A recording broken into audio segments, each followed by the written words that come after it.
Айгүл 50-ге келгенде бәрі бар еді. Үйі бар, күйеуі бар, балалары ержеткен, сырт көзге бақытты әйел. Бірақ бір күні оның ішіне бір ой кірді. Тыныш қана, бірақ қауіпті ой.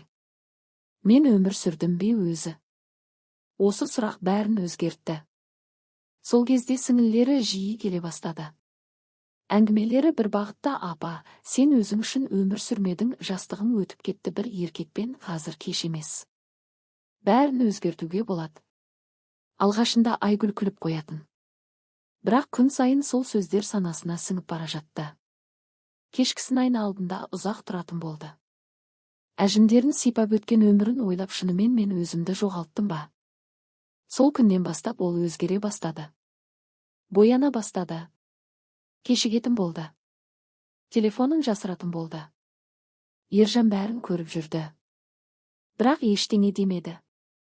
Тек бір күні жай ғана сұрады: Айгүл, не болды саған? Осы сұрақ бәрін жарып жіберді. Мен шаршадым. Мен өмір сүргім келеді. Мен бақытты болғым келеді.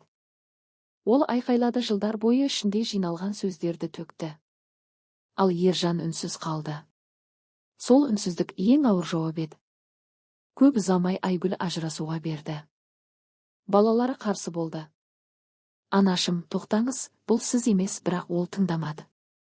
Сіңілері жанында тұрды. Дұрыс істеп жатырсың. Енді сен еркінсің. Айгүл шынымен өзін жеңіл сезінді. Қанат біткендей болды. Бір күні оны бір ер адаммен таныстырды.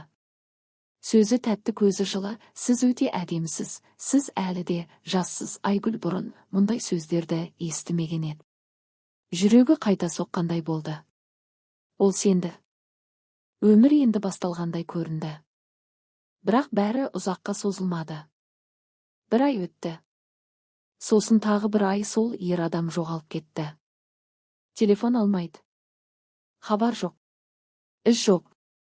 Айгүл алғаш рет қорықты. Сіңілеріне барды. Ал олар: өзің шештің ғой, біз тек кеңес бердік. Сол сәтте бәрі түсінікті болды. Айгүл жалғыз қалған еді. Нағыз жалғыз. Бір күні ол бұрынғы үйінің алдына келді. Терезеден жарық көрініп тұр. Іште күлкі.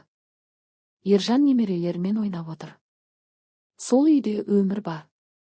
Жылу бар. Бақыт бар. Ал Айгүл сыртта тұр. Өзі тастап кеткен өмірдің сыртында. Көзіне жас келді. Сол кезде ғана кеш түсінді. Мен бақытты едім, тек бағаламадым. Айгүл баяу отырып қалды. Жел соғып тұрды. Салқын, бос, үнсіз. Ол сыбырлап айтты: бақытты іздеп жүріп барымды жоғалттым, бірақ бұл жолы ешкім естімеді.